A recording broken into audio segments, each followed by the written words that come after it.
Hey babes, welcome back to my channel. If you haven't been here before, please hit that subscribe button below.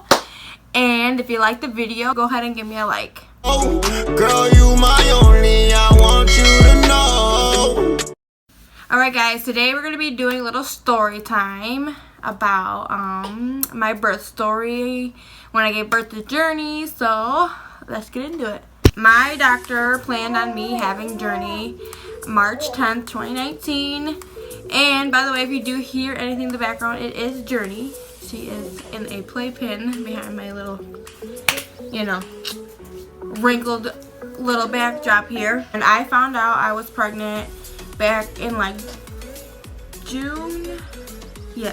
Like the end of June, like June 30th when I took the test or something like that. I was like 39 weeks, and he's like, oh, well, we'll take you on Wednesday night. And that was like a week from that like appointment, so I'm like freaking the out. He has me come in Wednesday. Actually, he changed it.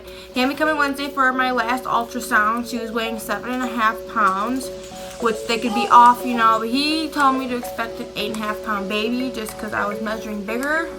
Your girl was a fat whale. When I was pregnant, I'm not gonna lie to you, I was like super big, and my ankles were like cankles. Like, definitely, it was so bad. Well, Thursday, he wanted me to come in at 6 a.m. So that whole night, I was freaking out. And like, Hendo works night shifts, so he was gone to like 4:30, 5:30 in the morning.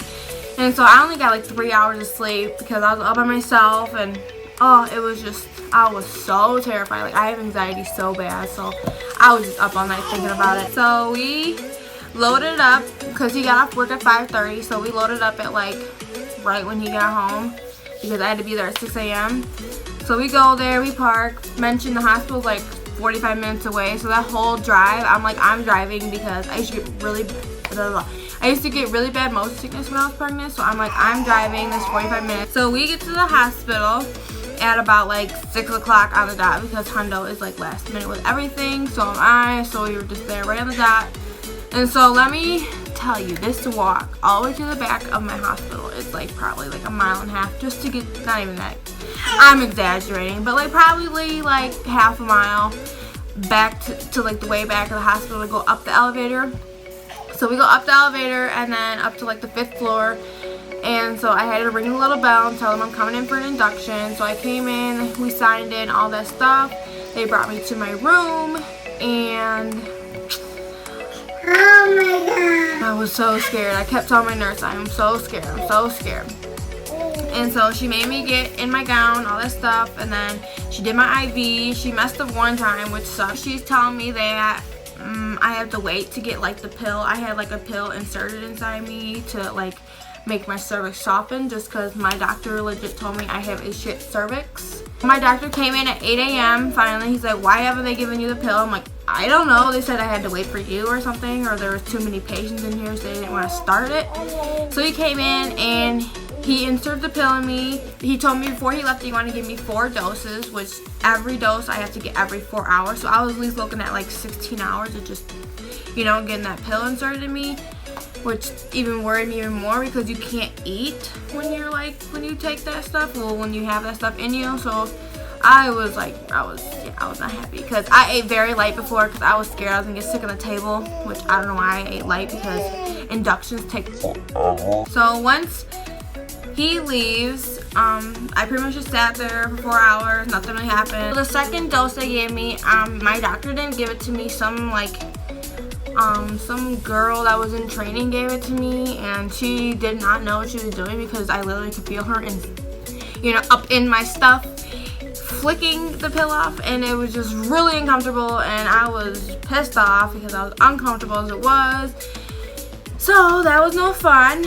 But after she gave it to me, I started feeling a little bit of cramping, just a little bit, and like my mom wasn't there yet, so it was just me and my boyfriend and my grandma. I was just waiting for my mom. I just wanted my mom there because all I wanted was my mother. After the 4 hours went up with that pill, like we're up with that pill, he told me that he's gonna take a break just for a minute, see if it would if it did anything.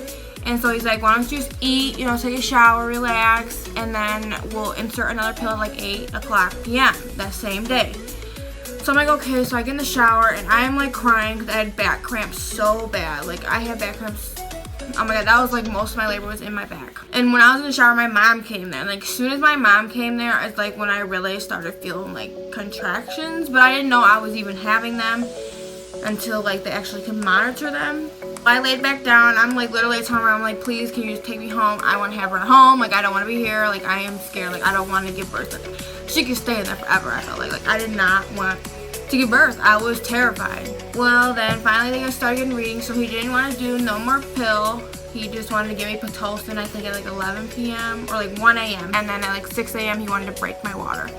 So whatever, so I try and get some sleep. At like 12 o'clock, I wake up and I hear this girl down the hall screaming, like literally screaming bloody murder. And I was so scared, you know, like I was terrified. I'm like, Mom, what is going on? Hondo's sleeping, my grandma's gone, and my mom and me are just in there. And I'm like, Mom, what the fuck is going on? I asked my nurse, she came in, she's like, oh, well, that girl's going all natural. And I'm like, yeah, I'm not going all natural, that is not happening. She's like, well, your doctor's here with that lady. She's like, he's gonna break your water sooner than 6 a.m. Do you want to get the epidural? I'm like, you know what, I don't know. But then I kept hearing that lady, I'm like, yeah, give me it. So they prepped me for my epidural, and so just me and Hundo in the room, and like they were prepping me. Some guy came in trying to get my anesthesiologist, like right when she was in the middle of giving my epidural, which like freaked me out even more. And she's like, I'm in the middle of this, like I can't leave. I guess there's like that girl down the hall. She had like an emergency surgery. She does my epidural. I was shaking so bad, like my blood pressure went up to like 190 over 120 because I was just terrified. It didn't hurt at all. It's just like I was so scared. Like after I got the epidural, I was shaking like really, really, really bad. It took me a minute to like calm down. Slept for like, I want to say maybe like 20 minutes. Not a lot, you know, not a lot at all. After the epidural, my doctor came in at I want to say like 3 in the morning and like broke my water. Well, really, he didn't break my water. Him and my mom like lifted up my legs, and as soon as I lifted up my legs, like my water broke, like right there. Like he didn't have to do nothing to it. But then like he checked me, and I think I was like a centimeter, and I was still like 75% effaced, so I still had a long ways to go. He came in at 7 a.m. because he had to do a C-section, he said. So he came in, he told me, like he checked me, he's like, you're still like about like maybe 2 centimeters, like a centimeter still, I don't know, kind of like in between, but I was like about 50% effaced. I'm not for sure. But he told me that when he came back at 12, and if like I didn't progress at all or progress that like, you know, that much, that I was gonna have an emergency C-section, which like I was so scared. I did not want a C-section. I mean, there's nothing against them, but like I'm scared of being like, I could not do it. I was terrified. I'm kind of glad it worked out how it did. Around 9 a.m. my nurse was like, okay, well, I'm gonna check you just in case, because like I kept bugging her because I think I was more anxious than anything.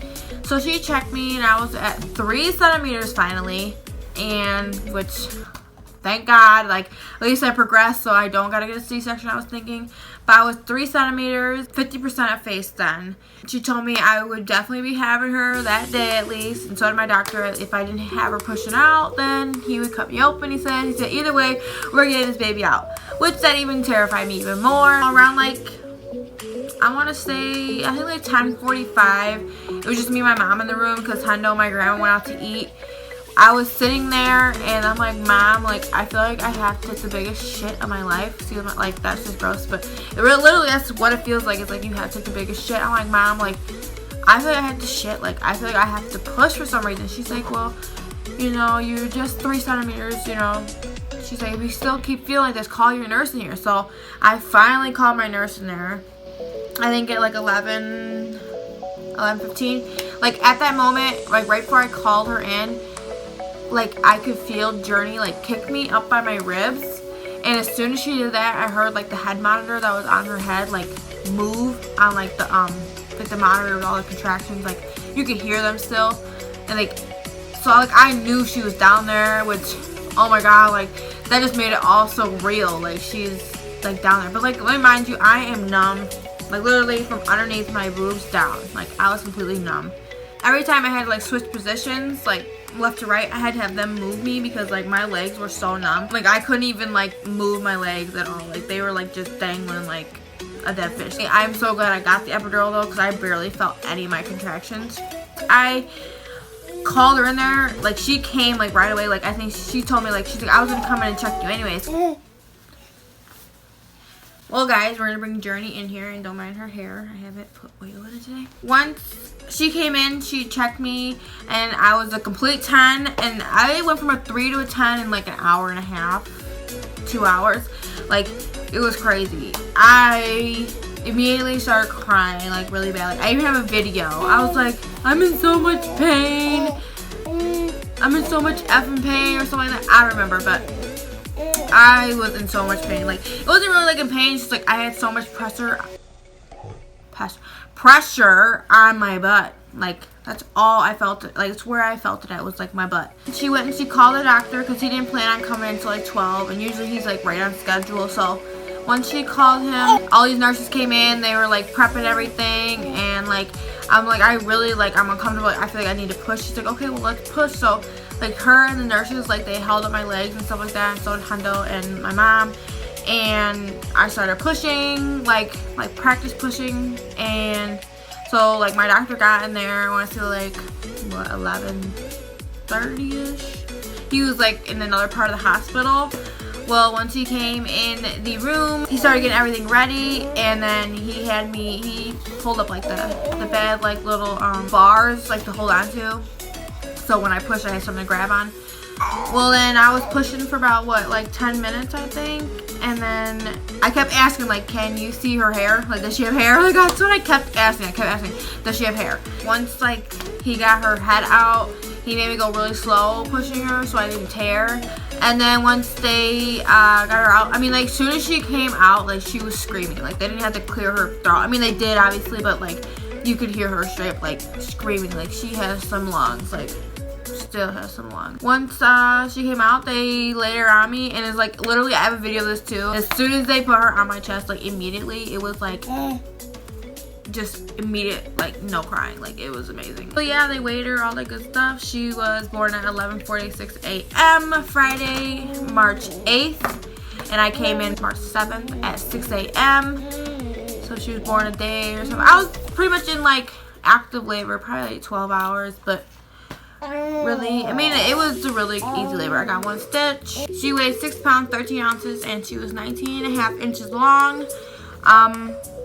Yeah, she's my short little baby, but that's my birth story on Journey, best day of my life. And I think I'm actually going to make another video about whether or not to get the epidural, or like pros and cons of it, or like why I got it, and like what was in my hospital bag, just because I know a lot of girls that told me they love watching them videos. So stay tuned for those, and yeah, thank you for watching.